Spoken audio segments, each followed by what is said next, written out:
My name is Andrew VanderHorn, and I am the 2025-2026 Essex County Teacher of the Year, a title that I seriously could not be more proud of. The courses that I teach here are AP US History, which is a junior class. We just recently took our AP US History exam, so we're hoping for a perfect passing rate again. Another junior class, which is US2 Honors. That is what this lesson video will be revolved around, my US2 Honors class. And then lastly, I teach a dual credit class that is for juniors and seniors with partnership with Kane University called Holocaust, Genocide, and Modern Humanity. So as far as the class that goes for today, just to give you a little bit of context, the class itself, they're great kids. They are the smaller of my two classes. It just makes better for what I'm going to have showing you here in just a few.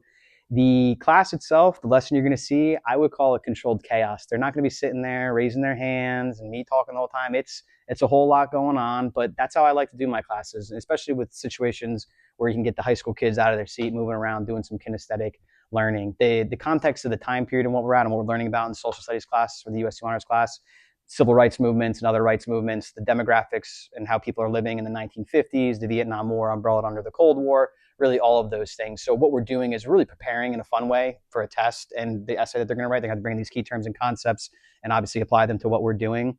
But this is really an escape room to help them in a fun way review for that. And regardless of the content, all of this is based around team building, which I love about high school. I try to incorporate as much as I can the skills part, having to work with the team and collaborating and analyzing and doing critical thinking. Those things I think are really awesome, and you will see them for sure in here. Just to give you some really quick idea, they're going to be doing things with the domino theory and knocking them over. They're going to have to make this puzzle and decode it. It sends them somewhere in the school. They got to build something with these Jenga blocks. They got to build a card pyramid here, you see.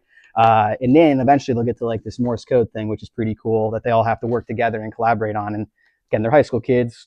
You put a mystery box on something, they all go wild for it. So that's the end goal, get in the box, and maybe it's a whole lot of something or a whole lot of nothing. As far as the objectives go during lesson, I really feel confident that they were met. The kids were into it. They were really collaborating hard as a team, creating their own answers, doing all of that. And I felt really good about the answers they were giving because, again, I was checking for understanding the whole time. The end goal of it, when they get to the test and the essay, we'll really see where those concepts and key terms come out through, but I really feel good about where we're at. Anything that I would change in the future about this, I'll make this really quickly. They're high school kids, they talk. So maybe from one period to the next, you can kind of tweak and change a few things from one escape room to the next because they'll talk and let the other class know about it. But all in all, great lesson, a lot of fun. Kids had a blast and it was awesome. We got our first winner. All right, here we go. What color are you? Yellow? There you go. Oh, you have to answer a question really quickly. Sorry, I got another one here. And then you can come back to me and start that. Go ahead. Good. All right, here we go. We'll write it down and bring it back. No. No. These you can hold on. Hold on to everything, guys. And now you're red? Yes. There you go. So you have to answer that question first, write it down and come back to me, and then you can open your envelope. Don't open the envelope till you answer the question. All right, ready? Okay. So it says here, oath and Bible in my hand. When you take an oath and you put the Bible in the hand, what are they actually doing? So he's being sworn in. So what he's saying, when tragedy struck. You already said JFK. Oh, we already said that. Yeah. Yes, you do. But why? Very good. Amendments are much harder to overturn. Okay, now you can open that up and move on to the first task. You must complete the tasks in order. When you open your envelope, they must be completed in order. You must start on number 1. Yes, I need a name. If you don't know something, the catch is you can pull your Chromebook up. You have to let it load up, and then you can help yourself find the answer. You're definitely on the right track. Yeah. Lyndon B. Johnson. Very good. Okay. Now what color are you? Okay. You have to answer a question and then come back to me, and then you can open this up. All right. Answer that first. Come back to me with the answer. Read it to me. I don't need to read. I want you to tell me the answer, Adrian. MLK believed in civil disobedience while Malcolm X wanted to fight back through violence. They both fought for equal rights. Okay, like self-reciprocation, we'll take it. Good. Now you can open that and get moving. All right. Very good. Very good. All right. Here we go. Can we have the dominoes? Yes, you can. Yeah.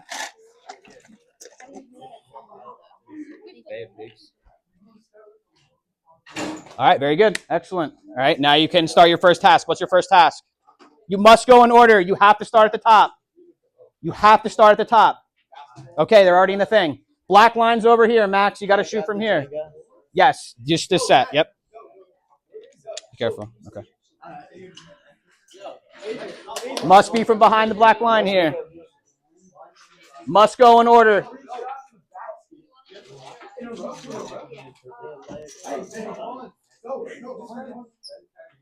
What do we think? Say it out loud. Phyllis Shapley, we'll take it. All right, go grab a question out of the blue thing. Come back, answer that, and then I'll give you your envelope.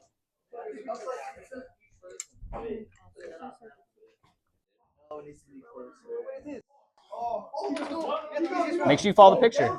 Here we are. Okay.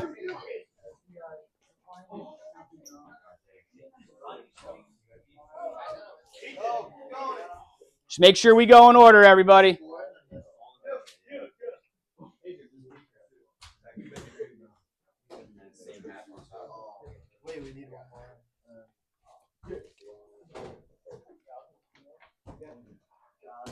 All right, nice and easy now. Nice and easy wins the race here. Boom! See, I told you. I told you. Is that all three? All right, I'll come get another question. Let's go. Go ahead, take one. Next is dominoes. Let's go. Go down. Write it down. So, what does Vietnamization mean? Supplying and training South Vietnamese people with like guns and stuff while pulling them out of South Vietnam. Very good. Excellent. I like it. All right, now you can take that, and now you open that and start getting to task number 1. I'll take that. You're good to go.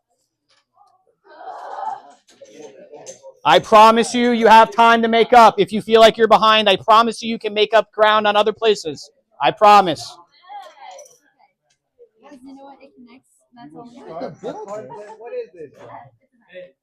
Start at the top. At the top. At the top. Start at the top. Start at the top. This is all about Brown vs. Board of Education. It ended the separate but equal doctrine, and it stopped racial segregation in schools. Very good. Excellent. Very good. Excellent. All right, here we go. Okay. Was that your question answer here? Yeah. And now you're on what? Dominoes? Yeah. All right, here we go, boys. Good luck. As educators, I think it's a bit of a pipe dream for us to believe that our students will walk out of here remembering every single piece of content that we taught them. So I really try to harp on 2 things and make sure that they have clear in their brains when they leave here. 1, I want them to establish life skills. They have to. It applies across all jobs. They're going to need it. 2, I want them to walk out better people than when they walked in.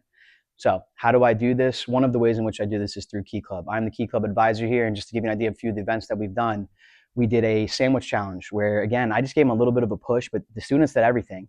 And they got all the materials, they organized everything, and for an hour long, we made as many sandwich bags as we could with chips and everything else, and we sent this to local food pantries to be sent out to less fortunate, so that was amazing. I know that's leaving an impact.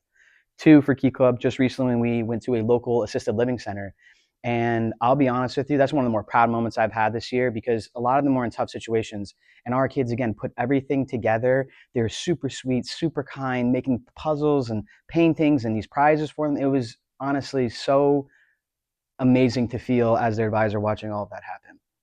Next, we have the Holocaust, Genocide, and Modern Humanity class. We try to get a genocide speaker every single year, and there is never a dry eye in the room. So that one pretty much speaks for itself. And lastly, in connection to that, is our month-long fundraiser, the Orange Invitational. While it's a fun staff versus student volleyball tournament, there's pizza, music, prizes, raffle donations, all these different things. It's all revolved around 3 words: pay it forward. I know that the students will forget content, as I mentioned earlier, but if they can remember to be good people, pay it forward when they can, I know those are the kinds of things that will leave an impact. I have students come back every year and they say to me, Mr. VanderHorn, this is the one event that really pushed me to want to be a volunteer, wanted me to be an activist and get involved in my community. As a teacher, there is nothing better than hearing something like that.